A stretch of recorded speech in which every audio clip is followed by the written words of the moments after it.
মাখা মুখ আমরা দেখিনি, মায়া ভরা সেই কণ্ঠ আমরা শুনিনি, কিন্তু আজ এই মুহূর্তে আপনারা কি অনুভব করতে পারছেন মদিনার সেই শীতল বাতাস? আপনারা কি অনুভব করতে পারছেন এই মজলিসের কোথাও হয়তো রহমতে ফেরেশতারা আমাদের ঘিরে আছে? কারণ আজ আমরা এমন একজনের কথা বলতে চলেছি যিনি স্বয়ং বিশ্বজগতের প্রতিপালক আল্লাহ সুবহানাহু ওয়া তাআলা হাবিব। তিনি হাবিবুল্লাহ, আল্লাহর বন্ধু, উভয় জাহানের মানবের সর্দার বিশ্বনবী মুহাম্মদ সাল্লাল্লাহু আলাইহি ওয়াসাল্লাম।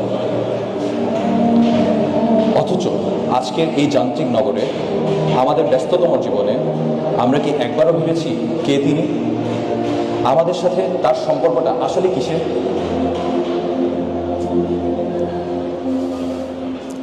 এটা কেবল কোনো নেতার প্রতি কর্মীর ভালোবাসা নয়, এটা কোনো ফ্যান বা ফলোয়ারের ভালোবাসা নয়।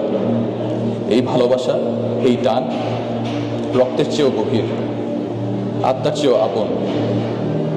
আসুন একটু পিছনে ফিরে যাই 1400 বছর আগের মক্কার ধুলিমলিন পথে।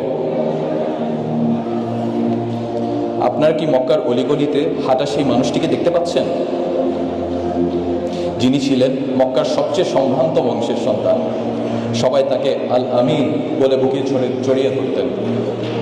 নবুয়তের পর সেই মানুষটি হয়ে গেলেন সবার শত্রু। আপনারা কি দেখতে পাচ্ছেন সেই দিনের দৃশ্য? কাবার চত্বর, সিজদায় পড়ে আছেন বিশ্বনবী সাল্লাল্লাহু আলাইহি ওয়াসাল্লাম নিজ রবের সামনে অবনত। ঠিক সেই মুহূর্তে কুরাইশের এক লোক উটের পচা, গলিত, দুর্গন্ধযুক্ত নারী ভুঁড়ি ছুঁড়ে মারল আল্লাহর হাবিবের পবিত্র পিঠের উপর।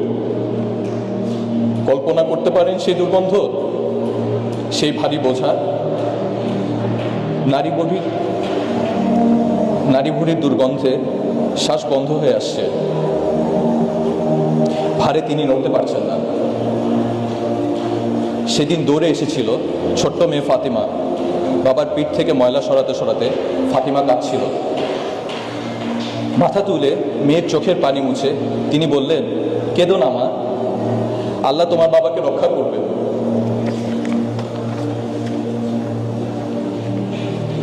কিংবা সেই দিনের কথা ভাবুন তো, যেদিন পাপিষ্ঠ উকবা বিন আবি মুয়াইদ একটি কাপড় পেঁচিয়ে ধরল তার পবিত্র গলায়, টানতে টানতে শ্বাসরুদ্ধ করে হত্যা করতে চেয়েছিল প্রিয় নবীকে। তিনি কি তখন নিজের কথা ভেবেছিলেন?